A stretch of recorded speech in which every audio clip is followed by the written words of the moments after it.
ijoro rya mbere barabanje badutera ishinge ku kibuno. Ndabaga se ko mu ntera ushinge ko ntarwaye ko nta kibazo na kimwe mfite urushinge n'ugwiki. Bampasi inshinge none akajya afata igitsina cyanjye akagikurura akambwira ngo nawe fata icyanjye ugikurure.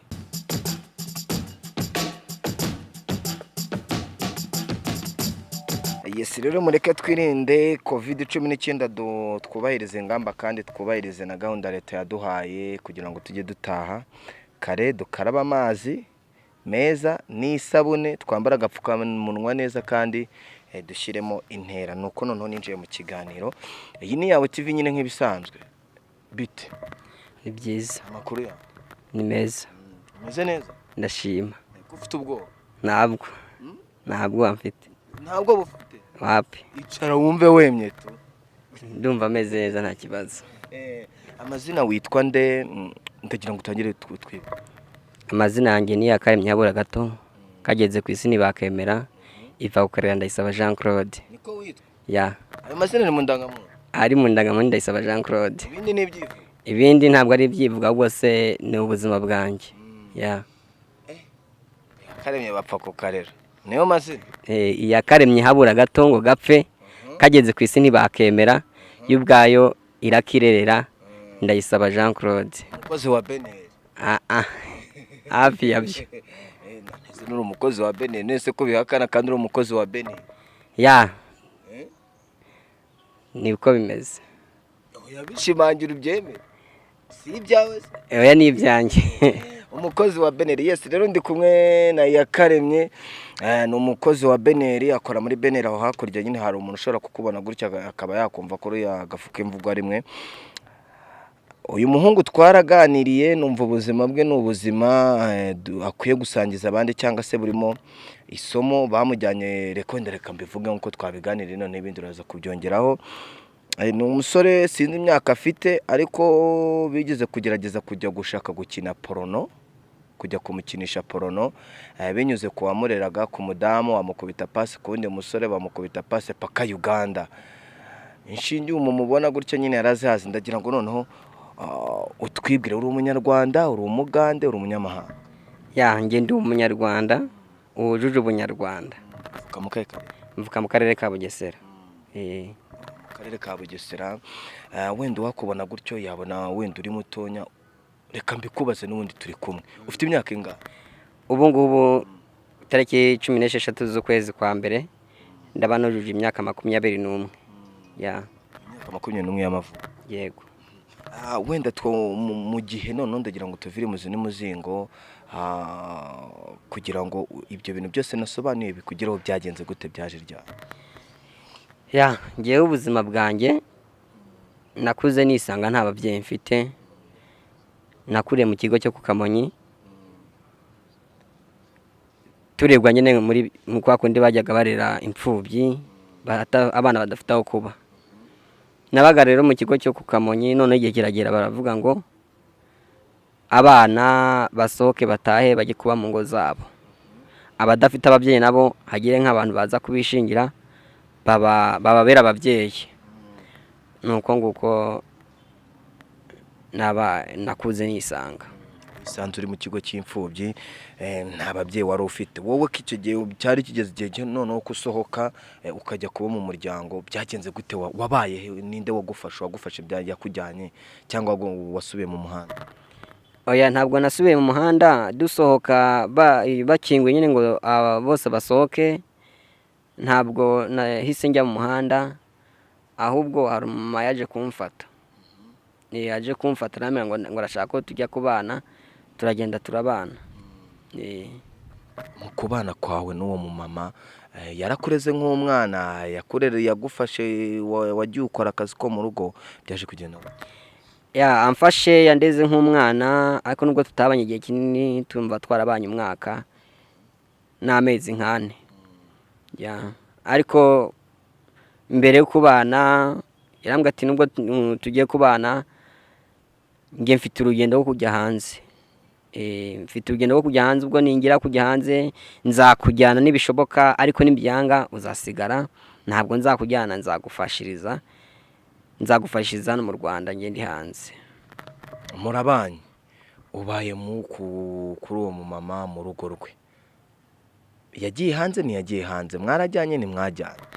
igihe cyaje kugera kuko yari afite urwo rugendo nk'uko namye mbikubwira, cyaje kugera gahunda yo kugenda y'urugendo rwe irakemuka, ajya kugenda nanjye aramfasha anjyana mu buyobozi, anjyana ngo njyane, ntibyashoboka ko nta byangombwa nari mfite. Wari ufite nk'imyaka ingahe? Ndumva nari mfite, kuko niwe yangeneye imyaka, ya myaka yanjye ntabwo nyizi, niwe yangeneye imyaka aragereranya, wenda yagiye mfite imyaka nk'icyenda. Aragenda agusiga mu Rwanda, noneho waje noneho kwisanga gute uhuye n'uwo musore, uwo musore wundi mwaje guhura? Nk'uko twabiganiriyeho, yajya kugenda yansigiye amafaranga 20,000 nyine ngo nsigare nifasha, asigara amfasha mu buzima busanzwe. Nawe ari hanze, ko ntabwo nari mfite aho gusigara, nari mu muhanda nyine nzenguruka shakisha gutyo. Ndi marine ahantu bita Masaka. Marine y'i Masaka, ubona abantu bari i Masaka, reka tubasohoze na marine z'i Masaka zigire zihave, zisubira mu miryango. Uri mayibobe Masaka, uwo musore noneho mwahuye gute kugira ngo uze kubasha kwisanga uri mu gihugu cya Uganda, cyangwa umumama niwe wagutanzemo pasi? Nabaga i Masaka ndi marine, ariko imbere y'uwo musore hari ahandi hantu nabanje gukatira mva muri Masaka, hari ahandi hantu nabanje gukatira ahantu i Bugesera. Bugesera wagiye ugiye gukora iki?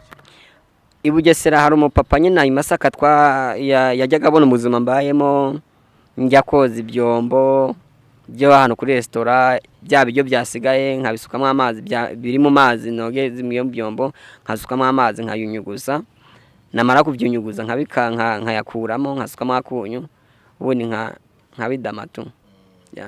Arakubona aragutwara? Ambonye angira inama ati ubwo buzima buzakomeza kubamo, ubwo buzima wabuvuyemo ugashaka ikintu cyo gukora, ati ese ko mfite imyaka mike ntaramenya ikibi ni icyiza, nakora iki? Cyakoze ntabwo nakuvunisha, ariko nakureka akazi washobora, nta kazi ntabwo kavunanye. Niwo kumbwira ati ngwino nkujyana ahantu njye kurangira akazi ko kuragira inka, kumbura ubuzima buzabwicuma, uzaba uri gukura ugenda uca ubwenge. Nibwo kuva i Masaka njye Bugesera, mu ishyamba rya Bugesera. Ngeze Bugesera sangana inka z'umuryango. Mu Bugesera abantu bavuga ngo afite inka, hari umugabo bita Gahingiriza n'abantu bita ngo n'abajonjo, nibo bagiraga inka nyinshi. None nge nahise njya kuragira inka z'abajonjo Bugesera Kamabuye. Kamabuye. Reka ibyo ugeze mu Bugesera, ubuzima urongeye ubaye umushumba, noneho waje kwisanga gute uri Uganda?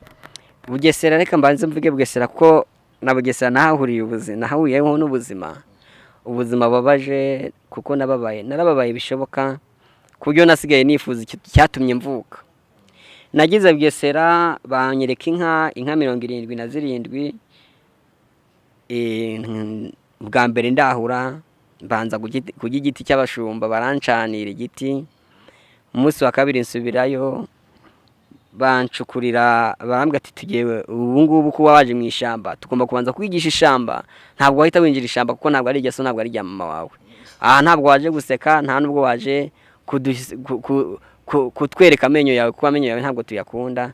Icyo dushaka turashaka kubanza kwigisha ishyamba ku buryo na bya bisambo biza kwiba inka nikikugiraho nawe uzagikamura. Ubuzima barabukwigishije, urabumenyereye. Ngenda shaka noneho dupowetinga ukuntu wageze Uganda kugira ngo bajye kukwigisha ibintu byo kugutera ishinge byo kujya gukina PRONO. Imbere yo kujya Uganda ndashaka kubanza gusobanura ngeze mu ishyamba. Hari ibintu bita ngo udufune ya munyengo, baracukura ugafatamo itaka mu biganza, ubundi ugashiramo amaboko ugatsindagira, ubundi bagakubita ikibuno ngo ikibuno ni icya leta. Baranyuzura bandisha ibitaka nyine, hari ibitaka bita ngo ni icyondo cyo mu idamu, nkagikuramo cyumya, hari inka ziba zarakandagiye nkakirya. Bampa akazi ko gufura ubucakwaha bw'abandi bashumba, namara akambwira ati byina wambaye ubusa nkababyinira ko umaze gupfura ubucakwa bw'abayobozi. Ubwo buzima mbubamo. Nyuma yaho nyine ikosi ngiye kurirangiza bandishije imyanda myinshi ku buryo n'umwanda hafi wanjye nawe usamuyeho tu. Noneho barambwira ati ikosi ryawe rigiye kurangira, tugiye kuguha ikosi ryawe rya nyuma kugira ngo nawe tube umwansiye, ubu uzaza nawe umwansiye mu bashumba.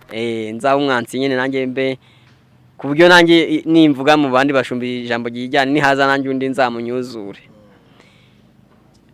Batema igiti cy'umugenge, bya biti bigishibuka bikiri bitoya, ruriya ruhu rwabyo ruba rumeze nk'umugozi ntabwo ujya ucika. Noneho bampambira amaguru n'amaboko, banshira hejuru mu giti cy'umunyinya, bandazamo bacana munsi, bampambiramo saa 3 za mu gitondo, bankwemo izindi saa 3 za mu gitondo. Inka barazicyuye bongera baranazahura. Se babwiye bose ko inka ziri ko umuntu ari mu ishyamba. Rero inka iyo umuntu yabuze inka cyangwa umushumba yazimiye, urazicyura ukazijyana mu kindi, kuko inka zose ziba zizi mu gikumba cyazo, barazicyura nyine bakavuga ati umushumba twamubuze yayobye. Muri abashumba harimo wizizina. uwo ni izina uzi izina rye benshi. Harimo uwo bita Karinganire, harimo bakunda kwita Erike bamwitaga Kavuyo, hari n'undi bitaga ngo ni Samweli na bose. Abo bose ni benshi. Yes, rero wihangane, ubuzima n'ubuzima nyine. Wenda ku bantu badukurikiye navuze ku bintu nawumvishije nkubaza ngo ku bintu bya Uganda, none ndagira ngo none twinjire kujya kwiga PRONO, none gukina PRONO. Nabye kanze mbivuge n'ubuhamya burebure. Impamvu nshaka gutanga ubuhamya no kugira ngo hari igihe ubona umuntu agenda ukamubona ko ari umuntu ubayeho cyangwa se ari umuntu muzima kandi yaraboze. Kuntu nagiye Uganda rero mvuye Bugesera, nahise nsubira i Masaka, nsubira mu muhanda ko ubuzima bwa Bugesera nari namaze kubuhaga, ariko abandi bashumba bangiriye inama ati twigendere ikige tugiye gushaka ubuzima. Nahise mfata inzira y'amaguru nsubira i Masaka aho nakuriye. Ngeze i Masaka n'ubundi nsubira mu ubuzima nkomeza kugwana n'ubuzima. Umusore imwe turahura, yaratuye ahantu hepfo y'urusengero, arambwira ngo ese ubwo buzima banyura mu bwishimiye? Ti nanjye ubuzima simbwishimiye. Ti iyo ntegereje ku babyeyi banjye nkatekereza kumujya kubaho nta muryango, kubaho nta cyepfo nta ruguru, ti nanjye birambabaje. Arambwira ati reka nkwereke ukuntu tujye kugenza, ndaje gushakira akazi keza kujya uzishima, uzabaho nta kintu na kimwe wifuza, uzabaho buri kimwe cyose ukeneye ukibona, uzaba umuntu ukomeye. Nuko rero turabipanga. Arambwira ati rero mu gihe ntarakujyanamo ngwino tube tubanye twabanye nk'icyumweru. Arambwira ati ejo rero tuzagenda, ati nta kibazo nditeguye kuko nta myenda nari mfite. Ajya mu isoko angurira ipantaro n'agashati. Mu gitondo turaguka tugenda, twagiye saa 10. Arambwira ati nitugera muri gare Ikabuga ndurira imodoka ubwa mbere, nawe uyurire inyuma, uyurire inyuma, ndicara imbere nawe wicara inyuma, ninururuka nawe ururuke. Tugeze Ikabuga dufata imodoka ko yabimbwiye nyene nubahiriza amategeko, twurira imodoka tugeze Nyagatare. Ncyururuka imodoka, umumotari nahise mbona umumotari aje amangurira iyo moto, ndayurira inyizana mu biraro by'inka, iramanukana mu ishyamba. Mbona ngeze ku mazi. Ngeze ku mazi hatarasha nk'iminota nk'itanu, mbona ni umumotari uturutse hakurya araza parika hakurya y'amazi. Wa motari arambwa ngo genda wurira moto, ndambuka nurira moto. Ariko kumwe na wa mugabo yarambwa ati wowe urira moto turahurira imbere, wanyura ku mupaka ngiye nyura izapanya. Noneho tugeze aho ku mazi, arambwira ngo genda wurira iriya moto, nurira iyo moto, aranzamukana turagenda. Wari ugiye? Yarambwiye ngo turahura, twari tugiye mu Bugande. Yarambwiye tugiye mu Bugande, nongeye kwereka akazi keza uzabona nkuko nyine nabivuze. Noneho nurira ya moto iranzamukana ingeza ahantu kuri kaburimbo, nsanga we yahageze kare yantegereje. Mbona ariko tukiri mu nzira turi kuzamukana n'uwo mugande, kuko numvaga n'abavuga ikinyarwanda, ndavuga ati ese nta kuntu wampa nimero zawe. Tunyura ahantu kwa botike anyandikira nimero azima ku gapapuro. Izo nimero narazitsimbye nzirwana ko nta telefone nari mfite. Noneho arambwira ati tugende, turagenda twurira imodoka iratujyana tugera muri gare ari Kampala. Hari imodoka nyinshi, nkajya mbona ziriho amadarapo y'ubwoko bwose. Ndavuga ati noneho ngeze i Burayi sinzongera gusubira mu Rwanda ni mu cyaro. Mbona hari ibinyabiziga byinshi ku buryo ntabwo nari bwabibone, nkabona harimo itandukaniro ryo mu Rwanda, haramwe akavuyo kenshi. Noneho arambwira ati rero aha ni mu Bugande n'ahantu bita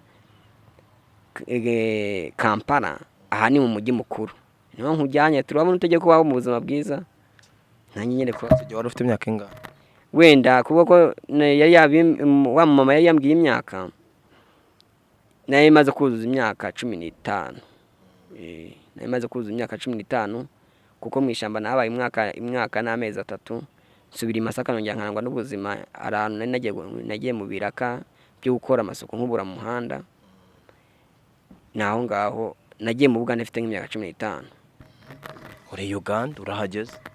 Ndahageze. Arambwira ati rero ijambo ntazibagirwa, arambwira ati rero ya mitoto wigiraga uri iwanyu ishire, ubu umwana mwiza, ubu umuntu uzi ubwenge cyane, kandi witonde. Ni witonda uzagera ku byo wifuza byose, ntacyo uzabura. Noneho ambwira ntacyo nzaba, ati sawa, ati nditonda ko ntiba ntakorakora ntatukana ntarwana, ibyo bise hari ikindi kibirenzeho. Icyambere si gukora akazi kanjyanye, ati nta kibazo.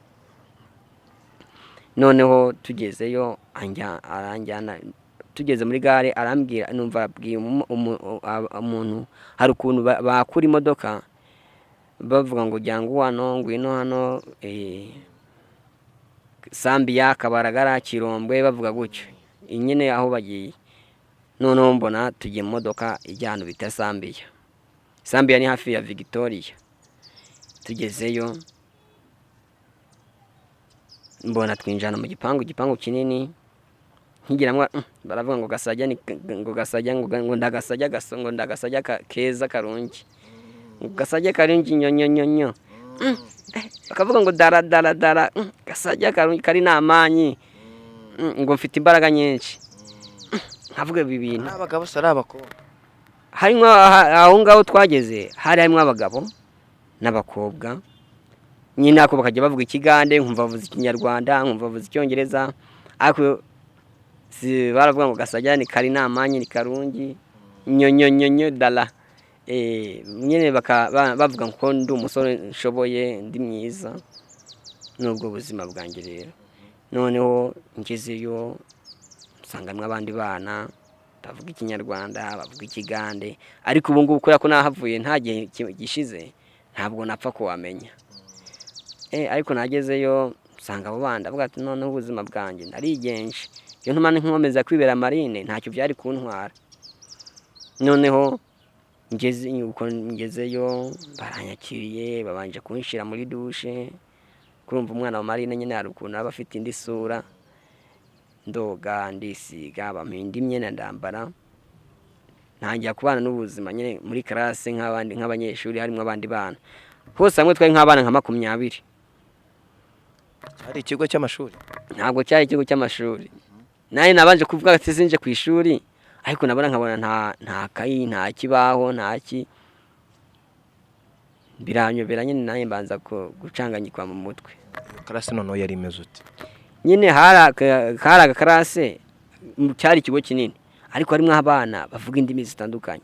Nkumva harimo abavuga igitoro, Kinyankore, Igisudani, Kigande, Ikinyarwanda, mbese baravangaga.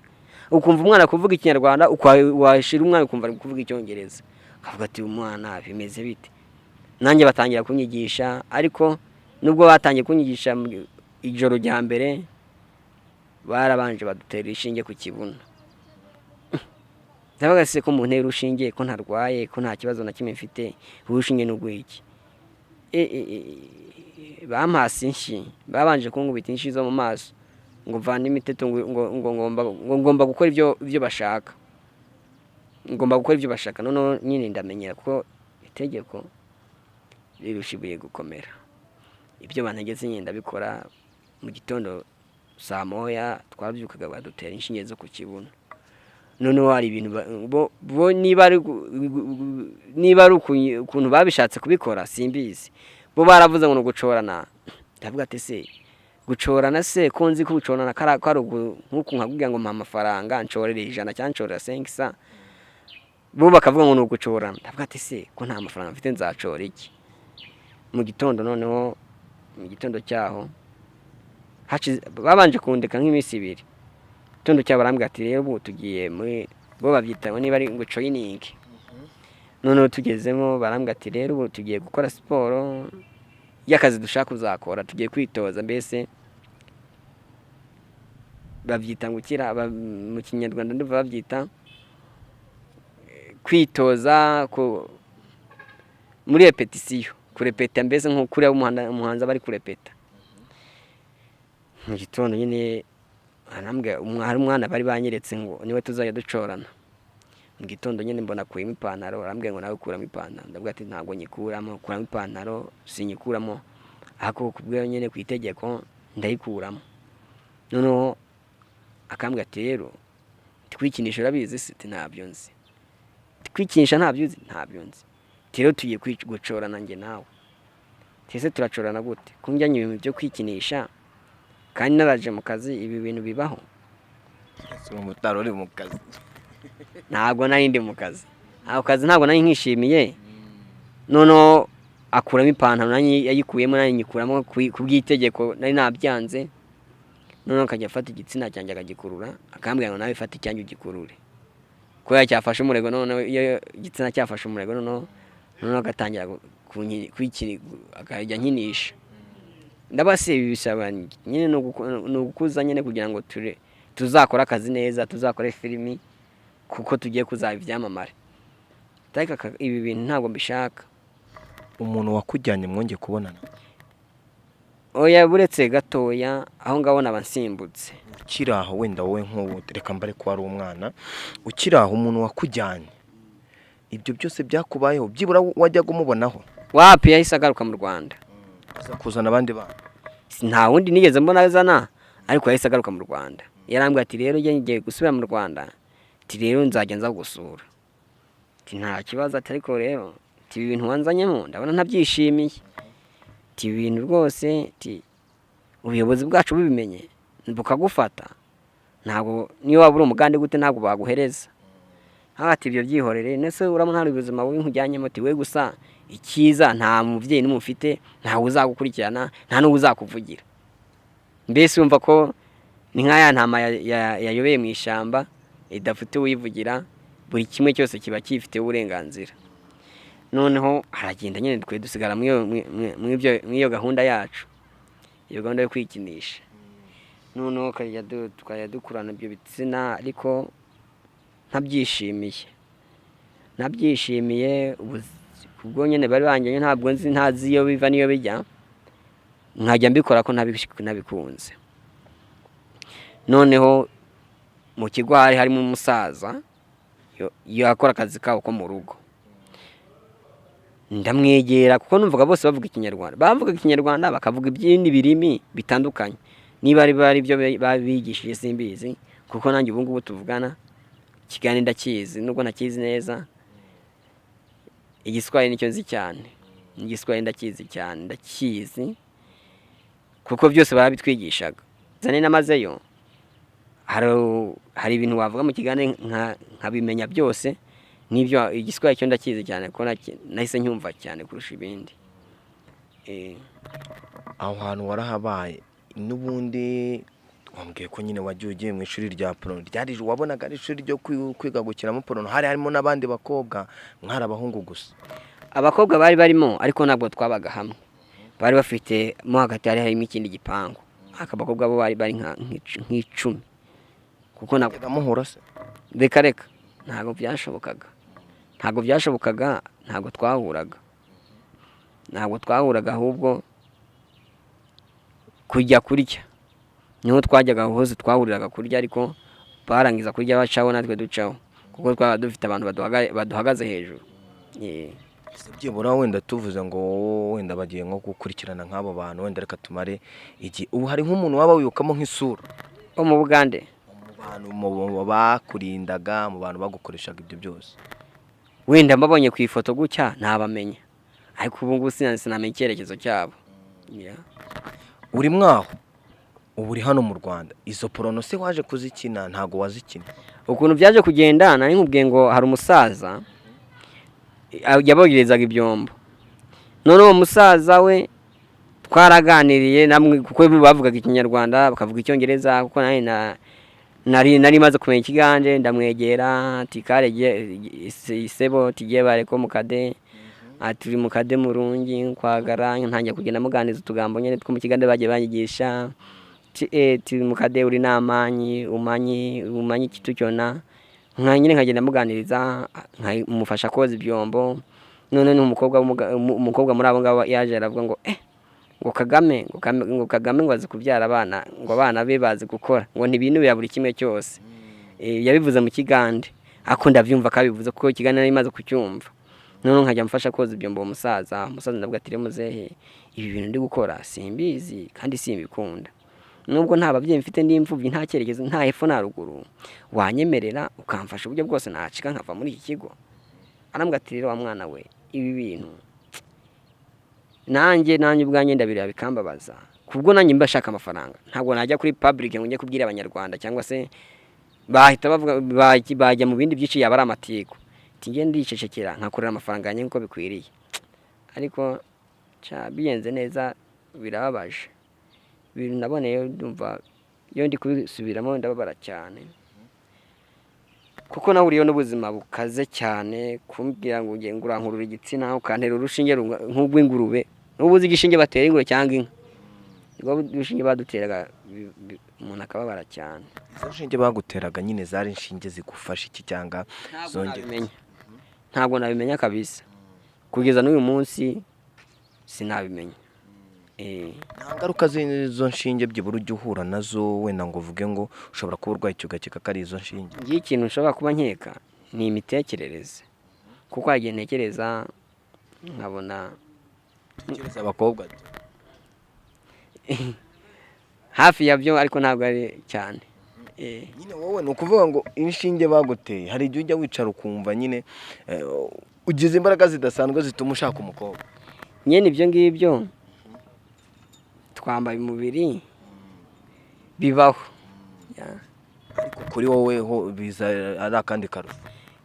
nabyo birimo, ariko kuko ari umuntu yanyegereye anyigisha ibintu by'agakiza, sinkibitekerezaho cyane, ngerageza kubyiromara kamwe nkabyanga. Noneho uwo musaza yaragucikishije, byaje kugenda gute nyine noneho kugira ngo wisange uri hano mu Rwanda, wisange uri gukora muri Benin? Uwo musaza yaramfashije, naramuganirira, arambwira ati rero nsanzwe nshikisha abantu benshi, ariko ubivuze ukavuga ngo ninjye nagucikishije bagufashe, nanjye byangiraho ingaruka mbi. Ariko wewe ndagufasha, ariko ntuvuge bagufashe, ntuvuge ko ari njyewe, use nkaho utari njyewe, use nkaho umva ubyishiro wenyine, utambuza kwihahira. Utambuza kwihahira. We niwe yambwiye ati imere yanjye utayinesha. Nuko rero arambwira ati reka tubipange, tugenda tuganira mu buzima nk'ubwo ngubwo tubamo, ubwo buzima. Yaba ari gukoropa nkamufasha koza ibyombo, yaba ari koza ibyombo akambwira ati genda unkoropera hariya. Mbese nge kuko nakuze nta mubyeyi mwe, nta kazi na kamwe ninubira, byose nkamufasha kandi nkabikora bikunze. Ariko mfite intego kumukura kugira ngo ndebe ko yanshikisha. Nuko rero igihe kiragera, arambwira ati rero ejo nzagucikisha, nubwo nta mafaranga ufite, hari amafaranga makeya mfite, imitwaro 2 n'igitundu, ndagufasha.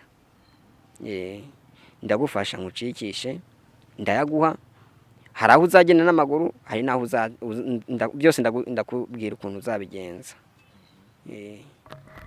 uracika waje kugera mu Rwanda none yarancikishije kuko mu Bugande haba ku manywa haba nijoro boda zaho zirakora, boda everyday zirakora, ntabwo zihagarara wagira ngo abantu baho ntibasinzira, mbese buri saa buri segonda baba bari gukora. Twarasohotse, tumaze gusohoka dufata boda turagenda tugera muri gare. Tugeze muri gare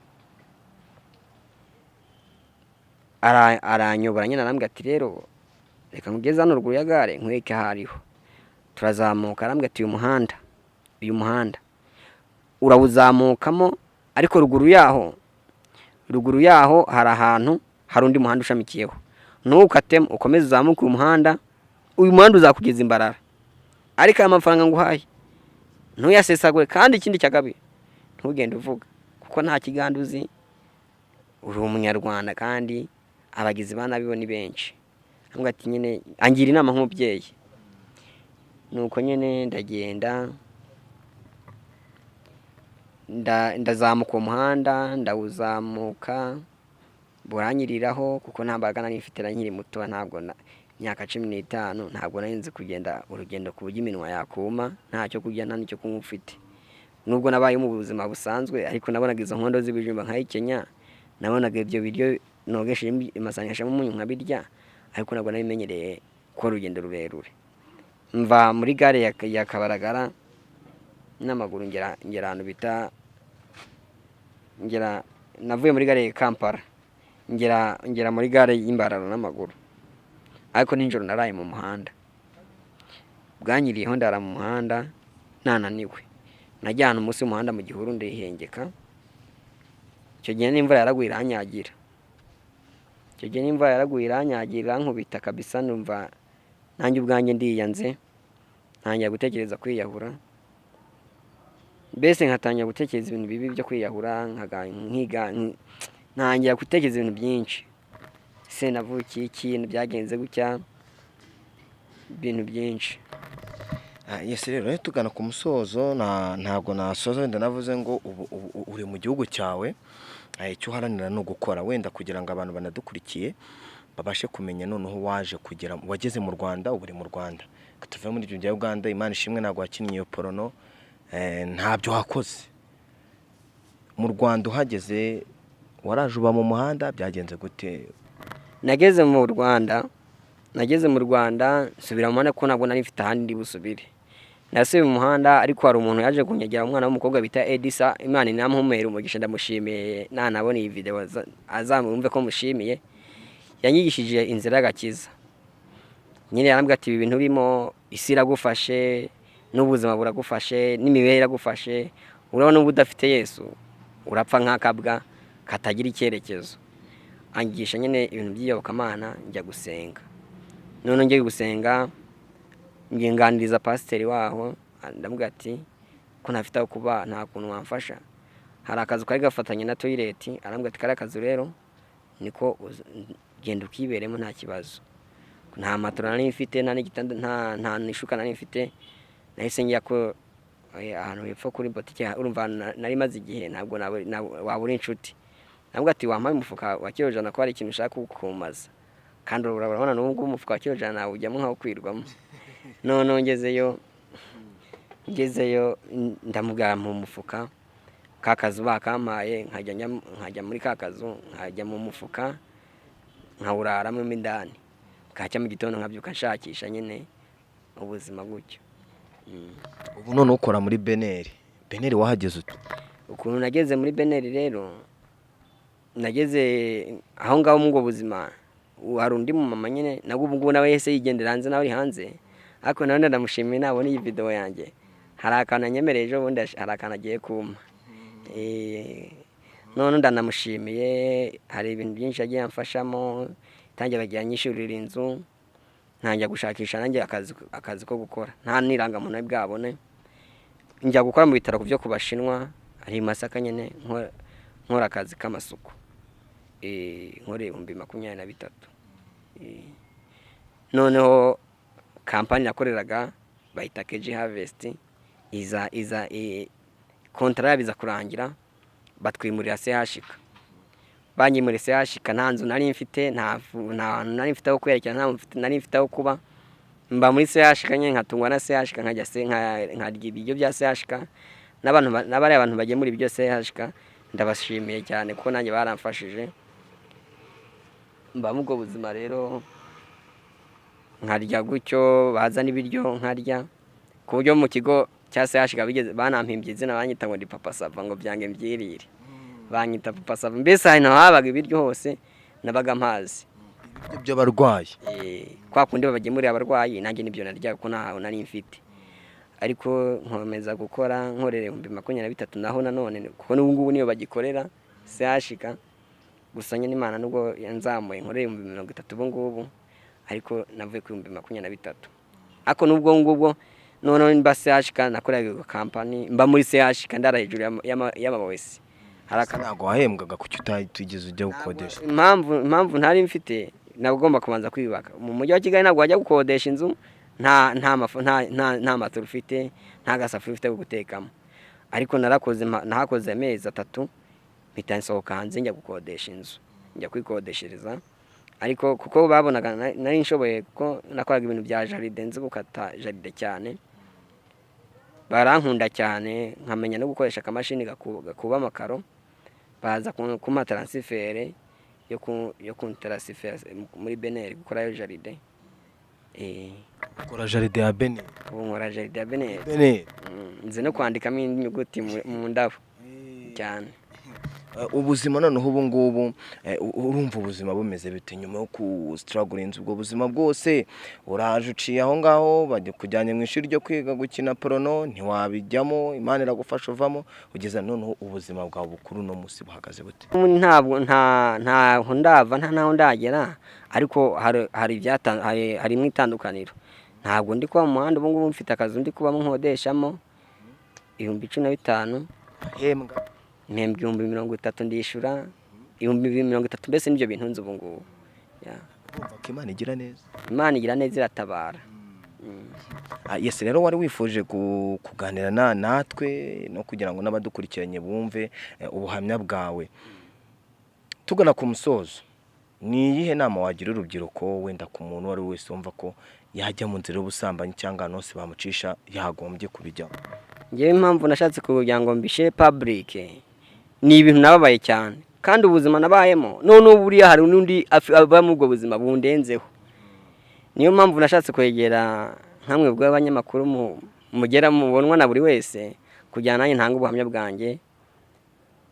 kuko nakumvaga ari byiza kandi mfite n'impano zitandukanye ngiye ubwa mbere cyo no gutanabimbajije mfite impano y'ubuhanzi mpimba indirimbo nziza ndi umuraperi cyane rwose oya ni raperi uri umuraperi ndi umuraperi urumva ushaka kwinjira mu njyana y'umujinya ndumva shaka ntabwo ari cyane nkuko nifuza filime nifuza gukina filime cyane umva mu bintu byose ndanaryamye agiye nkanguka ndi mu bitaramo ndi gukina filime nyine ndi gukina filime cyane bari kuvuga ati kanaka kamera n'Imana cyane n'ibintu bijyanye na comedy nabyo ndabizi ariko icy'ingenzi ndumva nk'ibintu byo gukina filime nibyo nimvamo cyane none ikintu nagira inama abanyarwanda cyangwa se abana b'u Rwanda ntitukirukire ibyo